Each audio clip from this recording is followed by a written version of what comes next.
What if I told you that you could spend an entire year working in one of the world's most beautiful countries, making money while exploring pristine beaches, vibrant cities, and meeting people from literally everywhere? Sounds too good to be true, right? Well, it's not. I'm Alec, and this is my co host Sam, and today we're diving deep into Australian working holiday visas, your ticket to the adventure of a lifetime. Hey everyone, and trust me, we're speaking from experience here. Between the two of us, we've helped dozens of friends navigate this process, and we've seen firsthand how life changing this opportunity can be. So let's start with the basics. What exactly is an Australian working holiday visa?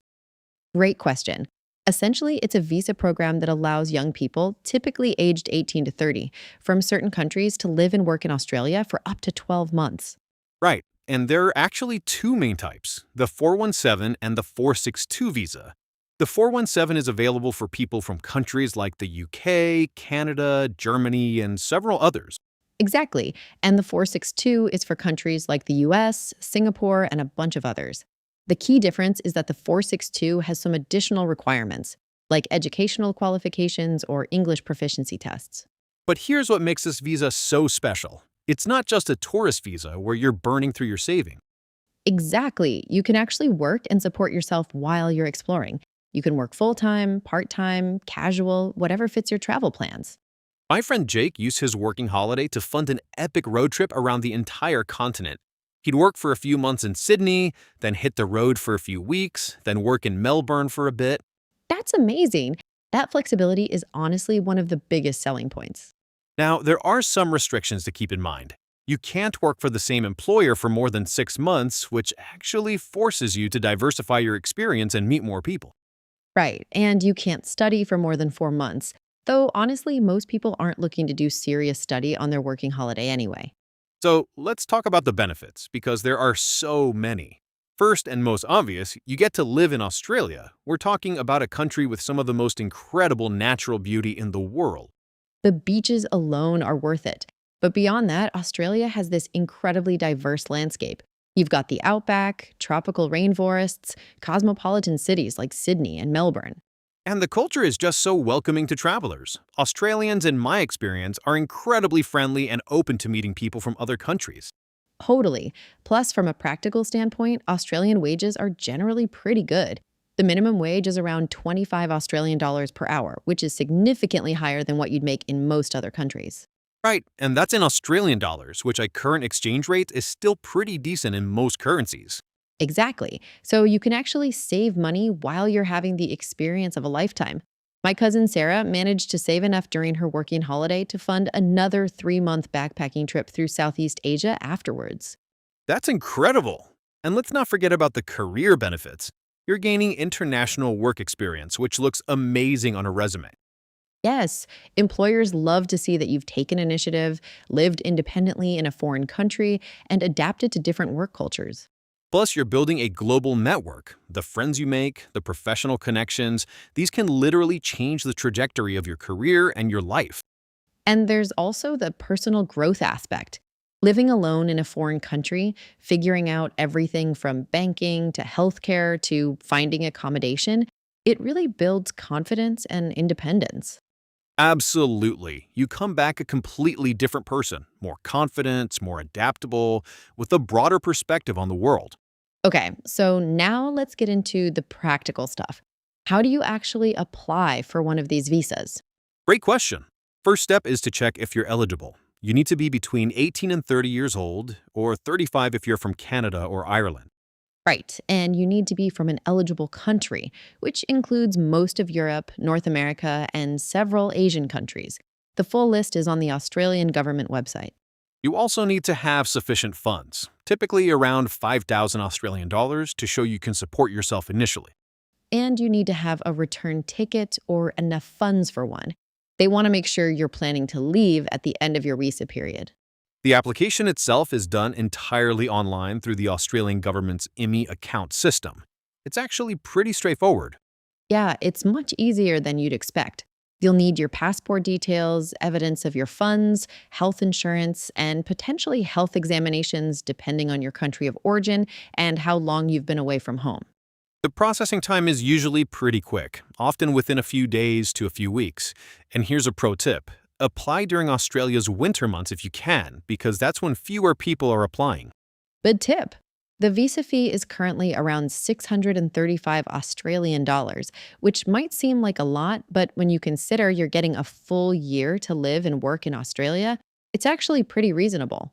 And here's something really cool. If you do certain types of regional work, like farming or mining, you might be eligible for a second year visa. Right, you need to complete 88 days of specified work in regional Australia. And there's even a third year option now if you do an additional 179 days of regional work. So potentially, you could spend 3 years in Australia. That's incredible when you think about it. Before we get into the practical planning stuff, I have to share this hilarious story about my friend Emma's working holiday experience. She thought she was so prepared, had everything figured out. Oh no, what happened? I'm sensing this is going to be one of those I thought I knew what I was doing stories. Exactly. So Emma lands in Melbourne and gets this job at a fancy cafe in the CBD. She's from small town Canada, right? And she thinks she knows coffee because she worked at Tim Hortons. First day, a customer orders a flat white and she just freezes. She has no idea what that is, Oh no, Australian coffee culture is serious business. You can't just wing it with a flat white. right? So she panics and tries to make what she thinks is a flat white. Basically, just pours milk on top of espresso. The customer takes one sip, looks at her like she's committed a crime, and says, "This is just a latte with no foam, love." The manager had to step in and show her the proper microfoam technique. That's mortifying. But let me guess, it gets worse? Oh, it gets better. Later that day, someone orders a long black, and Emma, already traumatized by the flat white incident, whispers to her coworker, "Is that a racist term?" The coworker had to explain it's just black coffee with hot water added. She spent her entire first week thinking Australians had the weirdest names for everything. That's hilarious. But you know what? That story perfectly illustrates why it's so important to research the job market and work culture before you arrive. Cultural differences can catch you off guard in the most unexpected ways. Which brings us to something super important that we need to talk about: how to actually find work in Australia. Because having that visa is just the first step. You need to know where to look, what jobs are available, and how to present yourself to Australian employers. Absolutely. So let's start with the most practical stuff: where to actually look for jobs.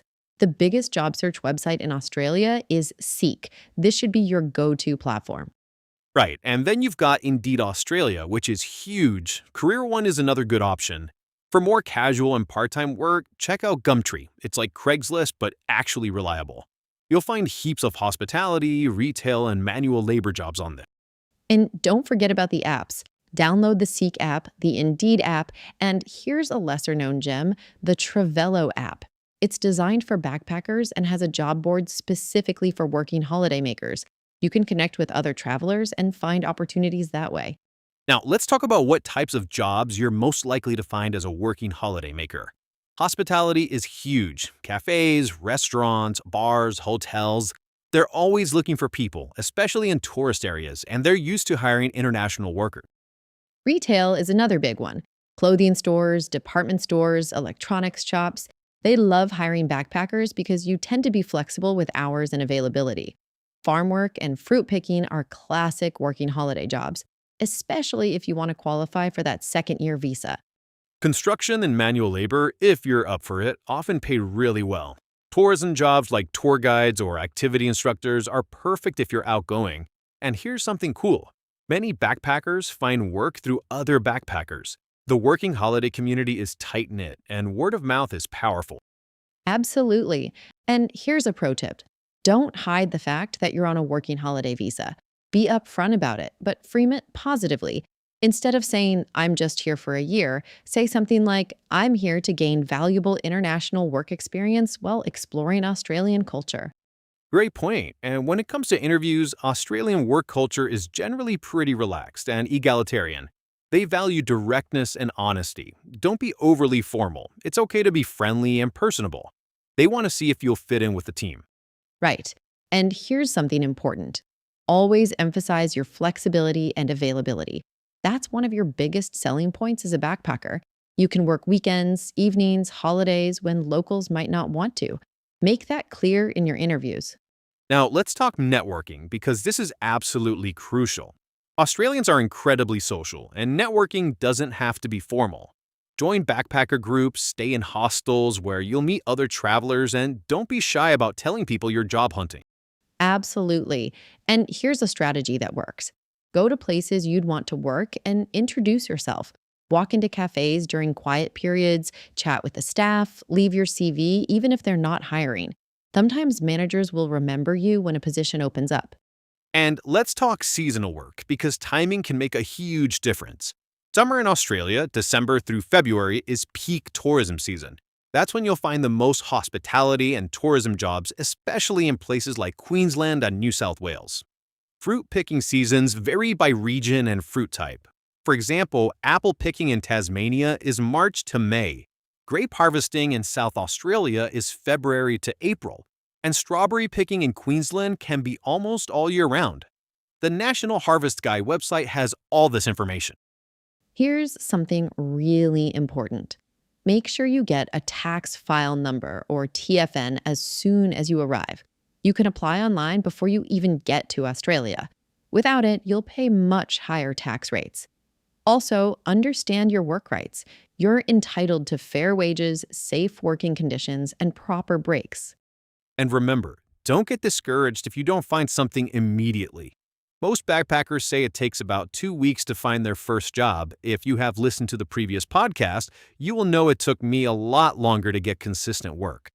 Use that time to explore, network, and get familiar with the area. The job will come. Now, once your visa is approved, the planning really begins. And since a lot of people end up backpacking around Australia, let's talk about what you actually need to pack. This is where I see people make huge mistakes. They either pack way too much or forget crucial items. Exactly. Let's start with the essentials. Obviously, you need your passport, visa documents, and travel insurance details. Keep digital and physical copies. For clothing, remember Australia has opposite seasons if you're coming from the Northern Hemisphere. If you're arriving in December, that's summer there. Right, and the country is huge with different climate zones. You'll want layers. Pack for both hot summers and cool winters, especially if you plan to travel around. Dirty walking shoes are absolutely essential. You'll be doing a lot of walking, and Australian cities aren't always the most pedestrian friendly. And flip-flops or sandals for the beach. Seriously, you'll be living in these. Sunscreen is crucial. The Australian sun is no joke. The ozone layer is thinner there, so even on cloudy days, you can get burnt. And a good hat. Australians wear hats everywhere, and you should too. For tech, bring your phone obviously, but make sure it's unlocked so you can use local SIM cards. Australian data plans are pretty reasonable. A portable charger is a lifesaver, especially when you're traveling between cities or doing outdoor activities. Universal adapter for your electronics. Australian plugs are different from most other countries. And here's something people don't think about. Bring a small first aid kit with basic medications. Things like paracetamol, antidiarrheal medication, band-aids. You can buy these in Australia, but it's convenient to have them immediately. If you wear prescription glasses, bring a spare pair. Getting new glasses in Australia can be expensive. And honestly, don't overpack clothes. You can buy clothes in Australia, and you'll probably want to anyway. Save that suitcase space for souvenirs and memories. Speaking of memories, definitely bring a good camera or make sure your phone has a decent camera. You're gonna want to document this experience. And now for our call to action, because we really want to help you make this happen. If you're listening to this and thinking, this sounds amazing, but I'm not sure if it's for me, let me tell you something. The biggest regret most people have is not taking opportunities like this when they're young. Exactly. You're at the perfect age for this. You have fewer commitments, more energy, and the ability to adapt quickly. This window won't be open forever. So here's what we want you to do. First, go to the Australian government website and check your eligibility. It takes 5 minutes and costs nothing. Second, start saving. Even if you're not sure when you want to go, start putting money aside. Having that financial cushion will give you the freedom to make the decision when you're ready. And third, reach out to us. We love hearing from listeners, especially when they're planning adventures like this. Leave us a comment, tell us about your plans or your concerns. We're serious about this. We want to be part of your journey. Share your story with us, and who knows, maybe you'll be featured on a future episode. Remember, the best time to plant a tree was 20 years ago. The second best time is now. Don't let this opportunity pass you by. Thanking you for listening, everyone. Please like the video and subscribe.